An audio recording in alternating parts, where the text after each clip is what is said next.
Hi all, welcome back. അങ്ങനെ December മാസം വന്നല്ലേ, അല്ലെങ്കിലേ പുറത്ത് നല്ല തണുപ്പാണ്. ഇനി ഡിസംബറും കൂടി വന്നെങ്കിൽ പിന്നെ പറയേ വേണ്ട ഇവിടുത്തെ അവസ്ഥ.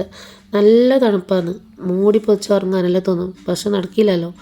നമ്മളിങ്ങനത്തെ നമ്മുടെ കിച്ചൺ കാത്തിരിപ്പുണ്ട്. ഏതായാലും നമുക്ക് കിച്ചണിൽ കയറാം. കുറച്ച് ദിവസമായിട്ട് എൻ്റെ ശബ്ദത്തിന് ചെറിയൊരു തകരാറുണ്ട്. ഏതായാലും ഒരു ചുക്ക് കാപ്പി ഉണ്ടല്ലോ, അതും കുടിച്ചിട്ട് ഇന്നത്തെ ദിവസം തുടങ്ങാം. വലിയ പ്ലാനിങ് ഒന്നും ഇല്ലാണ്ട് ഞാൻ ഇന്ന് കിച്ചണിൽ കയറിയതാണ്. എന്ത് ചെയ്യണം, എന്തുണ്ടാക്കണം, ഒരു പിടുത്തമില്ല. ഒരു പ്ലാനിങ് ഇല്ലാണ്ട് ഞാൻ കിച്ചണിൽ കയറി ഒരു ചൂട് ചുക്കാപ്പി കുടിക്കാമെന്ന് വിചാരിച്ച്. ഏതായാലും സൗണ്ടിനൊരിത് പരിഹാരം കാണണമല്ലോ. അങ്ങനെ ഞാനൊരു ചുക്കാപ്പി ഇട്ട്, ഏതായാലും ഇത് ചൂടോട് കൂടിയിട്ട് നമുക്ക് കുടിക്കാം. ഈ ചൂട് കാപ്പി കുടിച്ചുകൊണ്ട് എൻ്റെ ചിന്ത ഇന്ന് എന്തുണ്ടാക്കണം. കുഞ്ഞൊക്കെ സ്കൂളുണ്ടതാണ്, അവർക്ക് രാവിലത്തേക്കുള്ള ഭക്ഷണം, അല്ലെങ്കിൽ അവർക്ക് സ്കൂളിലേക്ക് സ്നാക്സ്, ഉച്ചയ്ക്ക് ഭക്ഷണം എല്ലാം കൊടുത്തു വേണം. ഒരു പ്ലാനിങ്ങും ഇല്ല. അല്ലെങ്കിൽ ഞാൻ രാത്രി ചിന്തിക്കും എന്തുണ്ടാക്കണം, ഇന്ന് രാവിലെ ഇതുണ്ടാക്കി കൊടുക്കുക. ഞാൻ ഉണ്ടാക്കുന്നതിന് സിമ്പിളായിട്ടുള്ള ഐറ്റംസേ ഉണ്ടാക്കും. വളരെ ടഫുള്ളതെല്ലാം രാവിലെ എൻ്റെ മടിയാണ്. അതുകൊണ്ട് ഏറ്റവും സിമ്പിളായിട്ടുള്ളത് ഞാൻ ഉണ്ടാക്കിയല്ലോ. അങ്ങനെ എനിക്കൊരു അസ്വസ്ഥത ആയതുകൊണ്ട് ഒരു പ്ലാനിങ്ങും ഇല്ല. അങ്ങനെ രാവിലെ ഈ ചുക്ക് കാപ്പി കുടിച്ചുകൊണ്ട് എൻ്റെ ചിന്തയെല്ലാം ഇതാണ്, എന്തുണ്ടാക്കണം. അങ്ങനെ ഈ ചുക്ക് കാപ്പി തീരുമ്പോൾക്ക് ഫസ്റ്റ് ഞാൻ വിചാരിച്ച് ആദ്യം നനക്കാൻ. അതുകൊണ്ട് അൽക്കേഷനിൽ ഡ്രസ്സ് ഇട്ട് കൊടുത്ത്, അങ്ങനെ അത് നമ്മുടെ ബാക്കി പണി തീരുമ്പോൾക്ക് ഈ പണി റെഡി ആവുമല്ലോ. അങ്ങനെ ഡ്രസ്സെല്ലാം വാഷിംഗ് മെഷീനിൽ ഇട്ട് കൊടുത്തിട്ടുണ്ട്. ഇനി എനിക്ക് തോന്നി പത്തിരി ആണെങ്കിൽ പെട്ടെന്ന് ആവുമെന്ന് വിചാരിച്ച് അങ്ങനെ പത്തിരി ഇടാനിട്ട് പ്ലാനാക്കി. പിന്നെ പത്തിരിയും തേങ്ങാപ്പാലും അതാകുമ്പോൾ പെട്ടെന്നാവുമല്ലോ. അതുകൊണ്ട് ഞാൻ വിചാരിച്ചു പത്തിരി ചൂടാന്ന്. അങ്ങനെ ഒരു 1.25 കപ്പ് ഞാൻ പത്തിരിപ്പൊടി ഉണ്ടല്ലോ അത് ഇട്ട് കൊടുക്കുന്നുണ്ട്. എന്നിട്ട് ഞാൻ അതിൽ കുറച്ച് ഉപ്പും പിന്നെ പച്ചവെള്ളത്തിലാണ്, സാധാരണ വെള്ളമുണ്ടല്ലോ, ചൂടുവെള്ളമൊന്നുമല്ല, സാധാരണ വെള്ളത്തിലാണ് ഞാൻ ഇത് കുഴച്ചെടുക്കുന്നുള്ളത്. എനിക്ക് ഈ ചൂടുവെള്ളം കുഴച്ചിട്ടുള്ള പത്തിരി ശരിയാവുന്നില്ല. അതുകൊണ്ട് ഞാൻ പച്ചവെള്ളത്തിൽ ഇതൊന്ന് ഇതാക്കിയിട്ടുണ്ട്, കുഴച്ചെടുത്തിട്ടുണ്ട്. എന്നിട്ട് ഞാൻ പാന് ചൂടാക്കിയിട്ട് അതിൽ പുതുക്കും. നമ്മൾ പുതുക്കലെന്ന് പറയുന്നത്. അപ്പോൾ അതൊന്ന് പുതുക്കിയതിന് ശേഷം പത്തിരി ചൂടലാന്ന്. പിന്നെ കുറച്ച് ചിക്കൻ ഉണ്ടായിരുന്നു. അപ്പോൾ ഈ ചിക്കനും അങ്ങനെ കഴുകിയിട്ട് എടുത്തിട്ടുണ്ട്. കറി വേണം, കറി വെക്കുക, അങ്ങനെ പ്ലാനാക്കിയിട്ടാണ് ഞാൻ ചിക്കനെല്ലാം കഴുകുന്നുള്ളത്. ആദ്യം കഴുകിയിട്ട് വെക്കാമല്ലോ. കഴുകിയിട്ട് വെച്ചതിന് ശേഷം നമുക്ക് എന്ത് വേണമെങ്കിലും ഉണ്ടാക്കാമല്ലോ. പിന്നെ ടൈമും ഇല്ല, 9:15 നമുക്ക് ബസ് വരും. അപ്പോൾ എല്ലാം റെഡിയാണ്. അങ്ങനെ ചിക്കനെല്ലാം കഴുകി വെച്ച്, അല്ലെങ്കിൽ ഉണ്ടല്ലോ ഞാൻ രാത്രി കറിയെല്ലാം വെക്കും. ഈ രാവിലെ കറി വെക്കാൻ അത്ര ഇതാകില്ല, രാത്രി തന്നെ കറി വെക്കും. പിന്നെ ഞാൻ വിചാരിച്ച് കുഞ്ഞുമൊക്കെ ഇന്ന് ഒരു ഫ്രൈഡ് റൈസ് എന്ന് പറയാം, എൻ്റെതായ ഇഷ്ടത്തിനൊരു റൈസ് ഉണ്ടാക്കി കൊടുത്തതാണ്. അപ്പോൾ വളരെ എളുപ്പത്തിലുണ്ടാണെങ്കിൽ ഇത് ഫ്രൈഡ് റൈസ് തന്നെയാണ്. അങ്ങനെ അവർക്ക് കൊണ്ടുപോകാൻ ഞാൻ ഈ ബോൺലെസ് ചിക്കൻ ഉണ്ടല്ലോ, അതിൽ നിന്ന് ബോൺലെസ് ചിക്കൻ മാത്രം എടുത്തിട്ട് ഒന്ന് കട്ടാക്കിയിട്ട് വെച്ച് എന്നിട്ട് അതൊന്ന് ഫ്രൈ ചെയ്തെടുക്കുന്നുണ്ട്. അങ്ങനെ ഇതാ ഒരടുപ്പിൽ റൈസും ഒരടുപ്പിൽ ഫ്രൈ ആക്കാൻ പാൻ വെച്ചിട്ടുണ്ട്, ഒരടുപ്പിൽ ഇത് നമ്മുടെ പത്തിരിയും. അപ്പോൾ എല്ലാം ഒരുമിച്ചാവുമല്ലോ. അങ്ങനെ ഇതാ ചിക്കനൊക്കെ ഞാൻ ഫ്രൈ ആക്കാൻ വെച്ചിട്ടുണ്ട്. പിന്നെ ഇപ്പോഴത്തേൽ നമ്മുടെ റൈസൊന്ന് കുക്കായി വരുന്നുണ്ട്. പിന്നെ കുതിർത്താനുള്ള ടൈമൊന്നുമില്ല, പെട്ടെന്നുള്ളതാണ്. ഞാൻ പറഞ്ഞല്ലോ, പെട്ടെന്ന് പ്ലാനിങ് ആക്കിയതാണ്. അതുകൊണ്ട് കുതിർത്തിട്ടൊന്നും വെച്ചിട്ടാ ചടപടേന്ന് എല്ലാം ഉണ്ടാക്കി. ഈ രാവിലത്തെ പണിയുണ്ടല്ലോ ഭയങ്കര റിസ്ക് പിടിച്ച പണിയാണ്. സ്കൂളിലെങ്കിലും പ്രശ്നമില്ല, പിന്നെ ഈ സ്കൂളിൻ്റെ സമയത്തുണ്ടല്ലോ രാവിലത്തെ ഭയങ്കര ബുദ്ധിമുട്ടുള്ള പണിയാണ്. അവർക്ക് മെയിൻ സ്കൂളിലേക്ക് കൊടുത്തു വിടാനുള്ള അതൊരാന്ന് ഇതാണ്. നമുക്ക് കഴിക്കാനുള്ളത് പിന്നെ പ്രശ്നമില്ല, അവർക്ക് കൊടുത്തു വിടണല്ലേ, അത് എന്തുണ്ടാക്കണം എന്നുള്ള ഭയങ്കര കൺഫ്യൂഷനാണ്. അതുകൊണ്ട് നമ്മൾ കഴിയുന്നത് രാത്രിയാണ് ഞാൻ പ്ലാനാക്കി വെക്കൽ, അല്ലെങ്കിൽ രാവിലെ ഭയങ്കര ഇതാണ്. പിന്നെ ഇന്ന് പറഞ്ഞെങ്കിൽ വീഡിയോ എടുക്കാമെന്ന് ഞാൻ തീരുമാനിച്ചു. കുറേ ദിവസമായി ഈ ശബ്ദം വരാൻ വേണ്ടിയിട്ട് വെയിറ്റ് ആക്കിയതാണ്. സൗണ്ട് നേരാന്ന് മട്ടില്ല. അതുകൊണ്ട് ഞാൻ വിചാരിച്ചു ഇനി ഈ ശബ്ദത്തിന് കാത്തുന്നെങ്കിൽ വീഡിയോ ഇടലുണ്ടായില്ല. അതുകൊണ്ട് ഞാൻ വീഡിയോ എടുക്കാമെന്ന് വിചാരിച്ചിട്ട് അങ്ങനെ വീഡിയോ എടുത്തതാണ്. അങ്ങനെ നമ്മുടെ വീഡിയോ ഓരോന്നോരോന്ന് പറഞ്ഞിട്ട് തീരുമ്പോൾ നമ്മുടെ പത്തിരിയായി, ചിക്കൻ ഫ്രൈ ആയി, പിന്നെ നമ്മുടെ റൈസും കുക്കായിട്ട് വന്ന്, അങ്ങനെ നമ്മുടെ 3 ഐറ്റംസ് റെഡിയായി. ഇനി നമുക്ക് ഫ്രൈഡ് റൈസ് റെഡിയാക്കി എടുക്കണം. ഫ്രൈഡ് റൈസ് റെഡിയാക്കി എടുക്കുന്നതിന് മുമ്പ് ഞാനിപ്പോൾ ഇവിടെ പത്തിരിക്ക് ഞാൻ തേങ്ങാപ്പാൽ എടുക്കാമെന്ന് വിചാരിച്ചു. അപ്പോൾ ഒരു തേങ്ങ പൊട്ടിച്ചെടുത്തിട്ടുണ്ട്.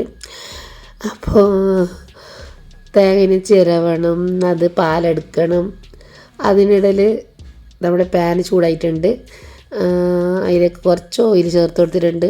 ഇതിൻ്റെ റെസിപ്പി ഞാൻ പറയുന്നില്ല, കാരണം ഇതെൻ്റെ തട്ടിക്കൂട്ടൽ ഫ്രൈഡ് റൈസാണ്. എൻ്റെ ഇഷ്ടത്തിന് എൻ്റെ മൈൻഡിൽ വന്നൊരു ഫ്രൈഡ് റൈസാണ്. അപ്പോൾ ഇതാ കുറച്ച് വെളുത്തുള്ളിയിലിട്ട് കൊടുത്തിട്ടുണ്ട്. പിന്നെ വെജിറ്റബിൾ ഉണ്ട്, ക്യാരറ്റും ക്യാപ്സിക്കം, പിന്നെ ഒരു പച്ചമുളക്, പിന്നെ ഒരു നീരുള്ളി ഉണ്ടല്ലോ, സവാളയുടെ പകുതിയും അതും കൂടി ചേർത്ത് കൊടുത്തിട്ടുണ്ട്. എന്നിട്ട് ഒന്ന് ഒരു ഹാഫ് കുക്കാക്കി എടുക്കുക. ഓവറായിട്ട് കുക്കാക്കേണ്ട ആവശ്യമില്ല, ഒരു ഹാഫ് കുക്കാക്കിയിട്ട് എടുക്കുന്നുണ്ട്. ഫ്രൈഡ് റൈസ് നമുക്ക് പല രീതിയിലുണ്ടാക്കാം. പിന്നെ ഞാനിപ്പോൾ ഇവിടെ സോയാ സോസും ടൊമാറ്റോ സോസും ഒന്നും ഒഴിച്ചു കൊടുത്തിട്ട ഒരു നോർമൽ ഉണ്ടാക്കിയതാണ്. നല്ല ടേസ്റ്റ് ഉണ്ടായിരുന്നു. പിന്നെ കുഞ്ഞുങ്ങൾക്കൊന്നും അത്ര ഇത് ഇഷ്ടപ്പെടില്ല, ഈ സോസും കാര്യമൊന്നും കുഞ്ഞുങ്ങൾക്ക് അത്ര ഇഷ്ടപ്പെടില്ല. അതുകൊണ്ട് ഇങ്ങനെയാണ് ആക്കിയതാണ്. എന്താ നമ്മുടെ വെജിറ്റബിളെല്ലാം ഒന്ന് ഫ്രൈ ഇതായിട്ട് വന്നിട്ടുണ്ട്, കുക്കായിട്ട് വന്നിട്ടുണ്ട്, ഹാഫ് കുക്ക്. എന്നിട്ട് ഞാൻ സെൻറ്റർ ഭാഗത്തായിട്ട് ഒരു മുട്ടയും കൂടി ഒഴിച്ചു കൊടുക്കുന്നുണ്ട്. ഇനി ഇതൊന്ന് അടച്ച് വെച്ചിട്ടൊരു 2 സെക്കൻഡ് ഒന്ന് അടച്ച് വെക്കുന്നുണ്ട്. അതിനിടയിൽ നമുക്ക് തേങ്ങാപ്പാലിനുള്ള തേങ്ങ ഒന്ന് ചിരവി എടുക്കണം.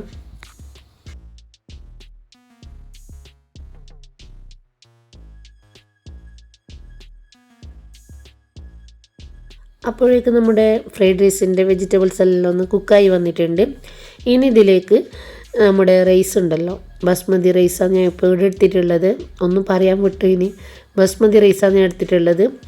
അപ്പോൾ അത് ഇതിലേക്ക് ഇട്ട് കൊടുത്ത് നല്ല പോലെ ഒന്ന് മിക്സാക്കി കൊടുക്കുക. ഈ മിക്സാക്കുന്ന സമയത്ത് സ്റ്റാൻഡിൽ ഒരു സൈഡിലോട്ട് മാറ്റി വെച്ചിട്ടുണ്ടായിരുന്നു, കാരണം സ്റ്റാൻഡ് ഉണ്ടാകുമ്പോൾ മിക്സാക്കാനിൽ ഭയങ്കര ബുദ്ധിമുട്ടാണ്. അതുകൊണ്ട് മിക്സാക്കിയതിന് ശേഷം ഇതൊന്ന് അടച്ച് വെച്ച് 2 മിനിറ്റ് കൂടി ലോ ഫ്ലെയിമിലിട്ട് ഇതൊന്ന് പിന്നെ ഒന്ന് ഇതാക്കാം. അപ്പോൾ എല്ലാം ഒന്ന് സെറ്റാവുമല്ലോ. അപ്പോഴേക്കതാ ഇനി തേങ്ങ ഒന്ന് മിക്സിയിലിട്ട് ഒന്ന് അടിച്ചിട്ട് തേങ്ങാപ്പാൽ എടുത്തിട്ട് റെഡിയാക്കി വെച്ചിട്ടുണ്ട്. ഇനി അടുത്തത് പറഞ്ഞെങ്കിൽ കുഞ്ഞോളെ ടിഫിനിലാണ്, റനാൻ്റെ ഫാത്തിൻ്റെ ടിഫിന് ഒന്ന് ഇതാക്കണം. അപ്പോൾ റൈസ് അങ്ങനെ ഇട്ട് കൊടുത്തിട്ടുണ്ട് 2 ആക്കും. ഞാൻ എപ്പോഴൊന്നും ഇങ്ങനെ ഉണ്ടാക്കിയിട്ടൊന്നും കൊടുക്കല്ല, ഇടയ്ക്കിടയ്ക്ക് മാത്രമേ റൈസ് കൊടുക്കല്ലോ, അല്ലെങ്കിൽ ഞാൻ അപ്പമാണ് കൊടുക്കൽ. കാരണം 2 ആൾക്ക് അപ്പമാണ് ഇഷ്ടം, ചോറിനോട് അത്ര ഇതില്ല. പിന്നെ ഇങ്ങനത്തെല്ലാം ആക്കിയിട്ട് കൊടുത്തെങ്കിൽ അവർ കഴിക്കും. അല്ലാതെ മറ്റേ റൈസ് ഉണ്ടല്ലോ ചോറ്, അതൊന്നും അങ്ങനെ ഇതാക്കിയില്ല. പിന്നെ കറിയിലുണ്ട മസാല അങ്ങനത്തെ ഒന്നും വേണ്ടല്ലോ, അതുകൊണ്ട് ഇതുപോലത്തെ പ്ലെയിൻ ചോറെല്ലാം കഴിക്കും. അങ്ങനെ ഒരു കെച്ചപ്പും കൂടി അതിലേക്ക് വെച്ച് കൊടുത്തിട്ടുണ്ട്. അങ്ങനെ ടിഫിന് റെഡിയാക്കി. അങ്ങനെ ഇനി ഒരു ബോട്ടിൽ വെള്ളം നിറച്ച് അതും റെഡിയാക്കി. ഇനി അവർക്ക് സ്നാക്സ് ആയിട്ട് ഞാൻ ഓറഞ്ചാണ് കൊടുക്കുന്നുള്ളത്. പിന്നെ 11 മണിക്ക് കഴിക്കാൻ ഓറഞ്ചായിട്ട് കൊടുക്കുന്നുണ്ട്. പിന്നെ ഫ്രൂട്ട്സും പിന്നെ ബിസ്ക്കറ്റ് അങ്ങനത്തെ എല്ലാം കൊടുക്കലുണ്ട്. ഇന്ന് ഓറഞ്ച് വെച്ച് കൊടുക്കുന്നുണ്ട്. ഞാൻ ഈ ടിഫിന് റെഡിയാക്കുന്നതെല്ലാം നോക്കിയിട്ട് 2 എൻ്റെ പള്ളക്ക് തന്നെ ഉണ്ട്, റനാവുണ്ട് ഫാത്തിയുണ്ട്. ഇന്നെന്ത് ടിഫിനിലിടുന്നത്, കാരണം അവർ ടിഫിൻ നോക്കിയിട്ടാണ് സ്കൂളിലേക്ക് പോകുന്ന എനർജി കൂടുന്നത്. ഇന്ന് ഫ്രൈഡ് റൈസ്, അപ്പോൾ എനർജി കുറച്ചുകൂടി കൂടും. അങ്ങനത്തെയാണ് 2ഉം. എനിക്ക് പിന്നെ ഒന്നും പറയേ വേണ്ട, ടിഫിനിൽ എന്ത് നല്ല ഭക്ഷണം ഉണ്ടെന്ന് അത് നോക്കിയിട്ടായിരിക്കും അവൾക്ക് സ്കൂളിലേക്ക് പോകാനുള്ളൊരിത്. അങ്ങനെ നമ്മൾ വീഡിയോ എല്ലാം തീരുമ്പോഴേക്കുക നമ്മുടെ കിച്ചണിൻ്റെ അവസ്ഥ ഇതാണ്. ഇനി ഇതെല്ലാം ഒന്ന് ക്ലീൻ ആക്കി എടുക്കണം. അപ്പോൾ നമുക്ക് എന്താ ക്യാമറ ഒന്ന് തിരിച്ചു വിടാം. അപ്പോൾ നമ്മുടെ കിച്ചണെല്ലാം നല്ല നീറ്റാക്കിയിട്ട് ക്ലീൻ ആക്കി എടുത്തിട്ടുണ്ട്. എനിക്കൊരു ഇതുണ്ട്, ഞാൻ കിച്ചണിലെ പണി തീരാണ്ട് ഞാൻ അപ്പുറത്തേക്ക് പോയില്ല, കാരണം റനാനെ പൊരുക്കണം ഇതാക്കണം. പക്ഷേ എൻ്റെ കിച്ചൺ ക്ലീൻ ആയതിനു ശേഷം മാത്രമേ ഞാൻ വേറൊരു പണിക്ക് ഇറങ്ങൂ, അല്ലെങ്കിൽ ഒരു സമാധാനം ഉണ്ടാകുന്നില്ല. അതുകൊണ്ട് നമ്മുടെ കിച്ചണെല്ലാം ഒന്ന് നീറ്റായിട്ട് ക്ലീൻ ആക്കി എടുത്തിട്ടുണ്ട്. കിച്ചൺ ക്ലീൻ ആകുമ്പോൾക്ക് നമ്മുടെ അലക്കലെല്ലാം കഴിഞ്ഞിട്ടുണ്ട്. അങ്ങനെ അതൊന്ന് ഉണക്കാനിട്ടിട്ടുണ്ട് ഡ്രസ്സെല്ലാം. അങ്ങനെ ആ പണിയും കഴിഞ്ഞല്ലോ. അപ്പോൾ നമ്മുടെ കിച്ചണിലെ പണിയും കഴിഞ്ഞ് അലക്കലും കഴിഞ്ഞ് പിന്നെ ഇവരെ അയച്ചിട്ട് വേണം ബാക്കി അടിക്കലും തോർത്തലെല്ലാം. അങ്ങനെ റനാൻ്റെ ഞാൻ വരുമ്പോൾക്ക് കിച്ചണിലെ പണിയെല്ലാം തീരുമ്പോൾക്ക് റന യൂണിഫോമെല്ലാം ഇട്ടിട്ട് റെഡി ആയിട്ടുണ്ട്. അതിനൊന്നും എൻ്റെ ഹെൽപ്പ് വേണ്ട, ഓക്ക് വേണ്ടത് ഈ തല ഒന്ന് വാരി കൊടുക്കണം. ഈ തല വാരാണോ വേണം 1/2 മണിക്കൂർ, തല അങ്ങോട്ടും ഇങ്ങോട്ടും ചേരിച്ചുകൊണ്ട് ഭയങ്കര ഇതാണ്. ഈ തല കെട്ടിയെടുക്കാൻ ഭയങ്കര ഇതാണ്, റിസ്ക്കാണ് നോക്ക്, അത്ര പണിയുണ്ട്.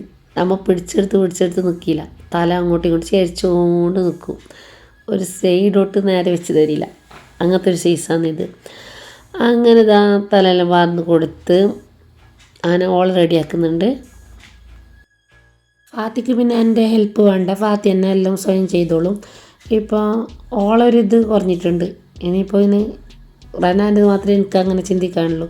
കാരണം ഓളെല്ലാം ചെയ്തെടുക്കും ഫാത്തി തന്നെ. എനിക്ക് റനാൻ്റെ കാര്യം മാത്രം ഇപ്പോൾ നോക്കിയാൽ മതി, അതുകൊണ്ടൊരു സമാധാനമുണ്ട്.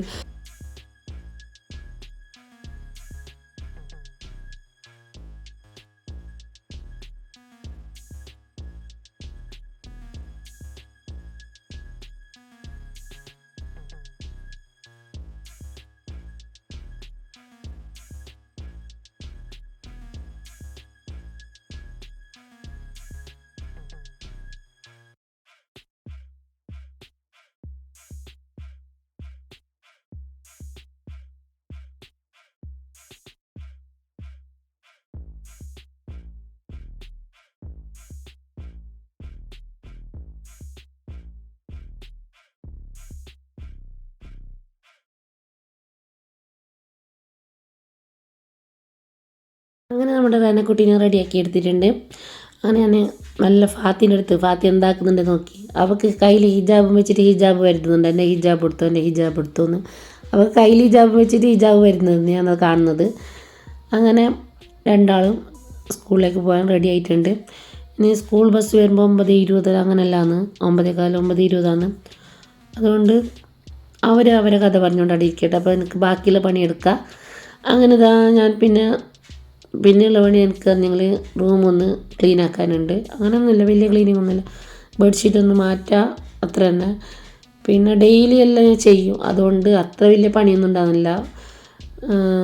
അടിക്കൽ തോത്തൽ നമ്മൾ ഡെയിലി ആകുമ്പോൾ പിന്നെ അങ്ങനെ ഇതില്ല. പിന്നെ ഇവർ സ്കൂളിൽ പോകുന്നതുകൊണ്ട് ഒന്നുകൂടി വീട് കുറച്ച് വൃത്തിയിലുണ്ടാകുന്നു. സ്കൂളിൽ ശനി ഞായറുണ്ടാകും, പിന്നെ എൻ്റെ പണി എന്ത് പറയേ വേണ്ട, ഫുൾ കച്ചറായിരിക്കും. അതുകൊണ്ട് ഇപ്പം എൻ്റെ ബെഡ്ഷീറ്റെല്ലാം ഒന്ന് മാറ്റിയെടുത്തിട്ട് അങ്ങനെ ആ പണിയൊന്ന് കഴിഞ്ഞ് ബെഡ്റൂമിൻ്റെ പണിയും കഴിഞ്ഞ് അങ്ങനെ അവർ സ്കൂളിൽ പോകുമ്പോഴേക്ക് എൻ്റെ പകുതി പണി തീർന്നിട്ടുണ്ട്. അങ്ങനെ സലാം പറയാനായിട്ട് വന്നിട്ടുണ്ട്. സ്കൂൾ ബസ് വരാനായി. അങ്ങനെ സലാമെല്ലാം പറഞ്ഞ് കുഞ്ഞോളെ സ്കൂളിലേക്ക് വിട്ടിട്ട് പിന്നെ ബാക്കിയുള്ള പണി.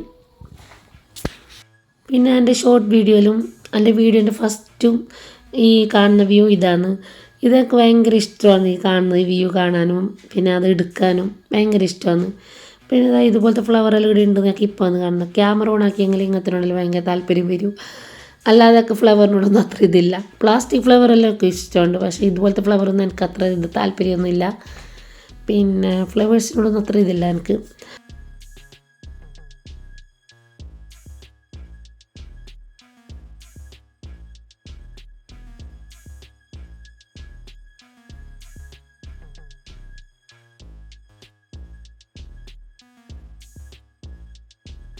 അപ്പോൾ സ്കൂൾ ബസ് വന്നിട്ടുണ്ട്. അങ്ങനെ റനാവും ഫാത്തിയും അങ്ങനെ സ്കൂളിലേക്ക് പോയി.